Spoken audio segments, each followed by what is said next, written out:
So you know what? Let's do it. You're a man of your word. Anywhere, anytime, anybody. Put the belt on the line right now. Me versus you. I've got one of the biggest matches of my career tonight. Champion versus champion against a hardcore champion, Tyler Jacobs. And that's a match that I want for my legacy, and I hope to put on the best match I can for these fans here today. You had your chance to be the #1 contender at the next show. I had to take on Carlo Cannon. And as much as that makes me sick, and I'd rather be wrestling you, Mikey, the fact is, as long as I hold this belt, I'm going to take on whoever the EPW board of directors put my way. So, if you want a shot at the title, you're going to have to earn it.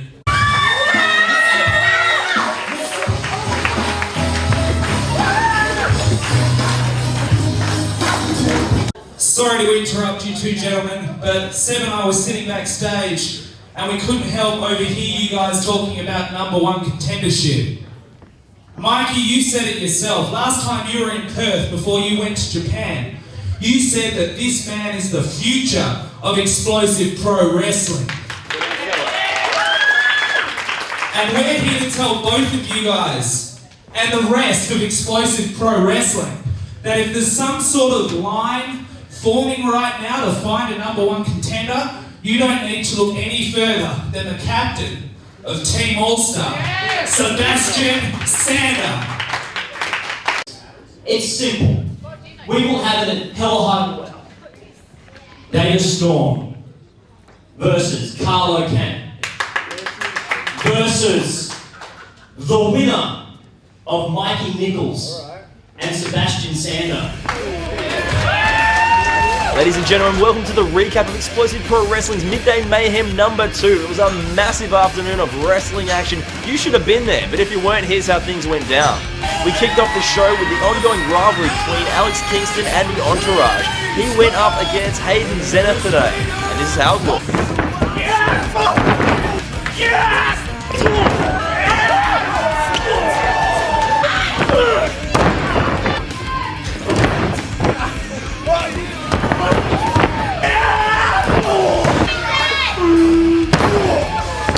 With Kingston nailing the frog splash for the victory, it wasn't too long before the Entourage came running in and beat down Alex Kingston yet again. Just when things looked grim for Kingston, Team All-Star had his back and announced that he is the 2011 draft pick for Team All-Star, Alex Kingston, now running with the All-Stars.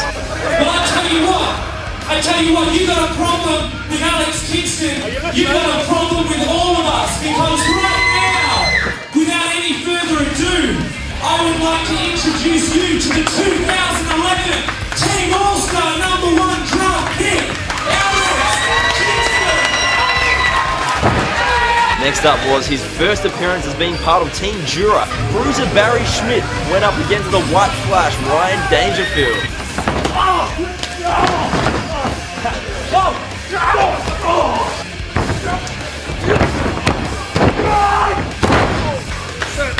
Get off it.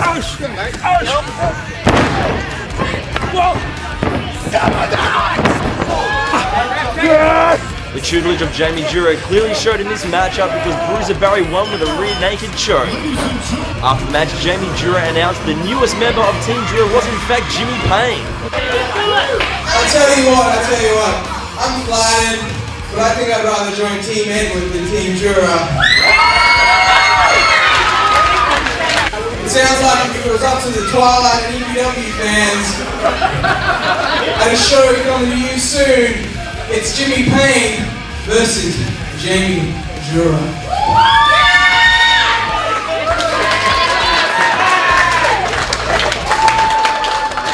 You're on.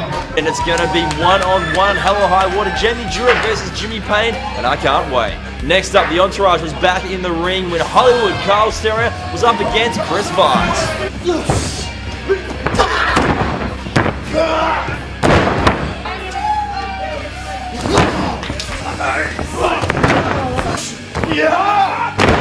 Even with the interference of William Darcy at ringside as well as Hayden Zenith, it wasn't enough to get Hollywood over in this matchup because Chris Vice got the win.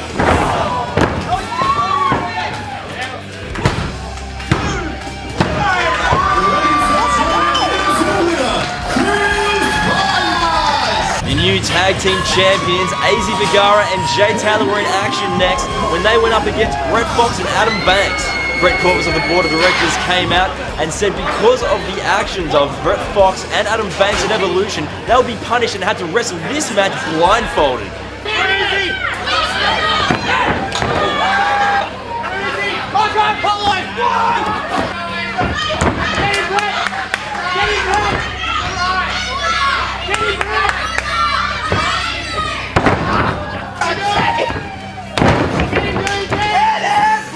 The match was short-lived, the champions got the victory, and then Blackest Hour came down, attacking Brett Fox and Adam Banks yet again.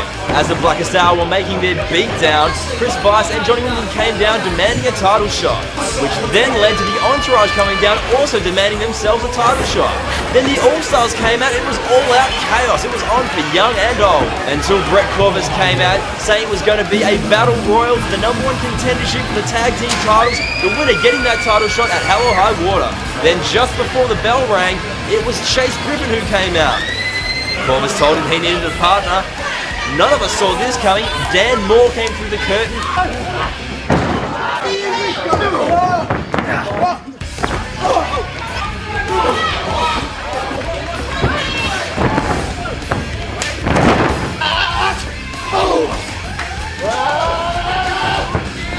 He came down to the big man from the Blackest Hour, Dorian, who was ever so dominant in his battle royal. He was up against Dan Moore and Chase Griffin. And there we have it, new #1 contenders at Hell or High Water, the newly reformed Chase Griffin and Dan Moore going up against AZ Vergara and Jay Taylor for the EPW Tag Team Championship. The next match was a big one. Returning from Japan after his stint in Pro Wrestling Noah, it was Shane Hayes back in the ring with the former EPW champion, the Golden Brick Marcus Pitt. It was an intense, hard-fought matchup.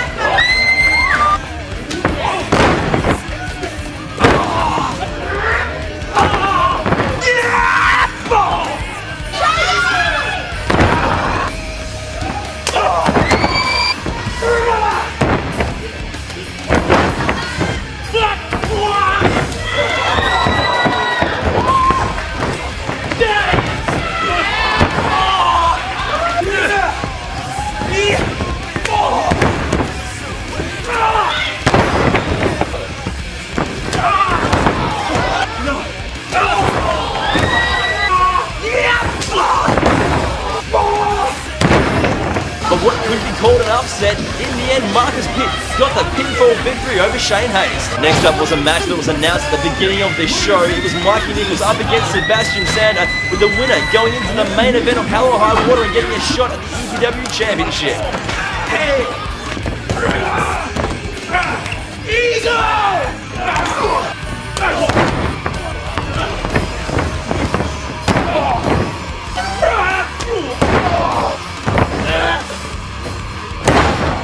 In the end, there could only be one winner. And after taking a few super kicks, Sebastian Sander fought back, nailed the jackhammer, got the victory, and is now part of a three-way matchup between Carlo Cannon, David Storm, and himself, Sebastian Sander, at Hell or High Water.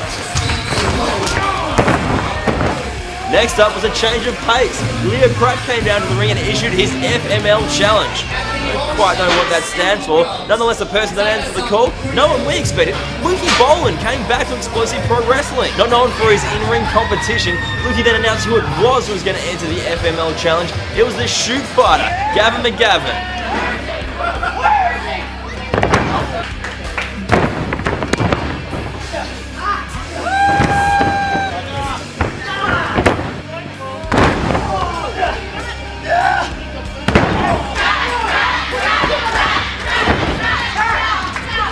It was the shoot fighter, Gavin McGavin, who got the victory over Leo Pratt. He's now 2.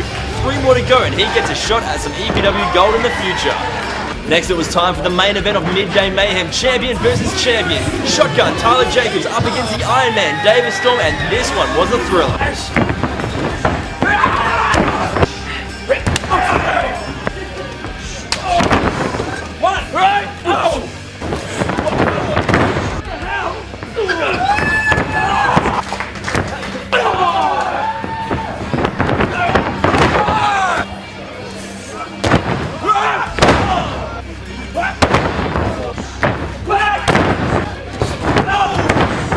Jacobs flirted with the disqualification all through that matchup.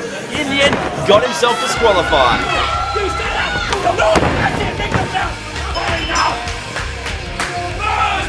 Then it was announced that the match would be restarted under no disqualification rule.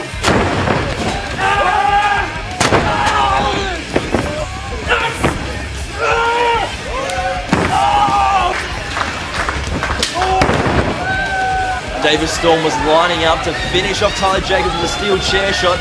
Then from behind, out of nowhere, Mikey Nichols with the Mikey kick nailed the chair into the back of David Storm's skull, allowing Tyler Jacobs to nail the lariat for the win.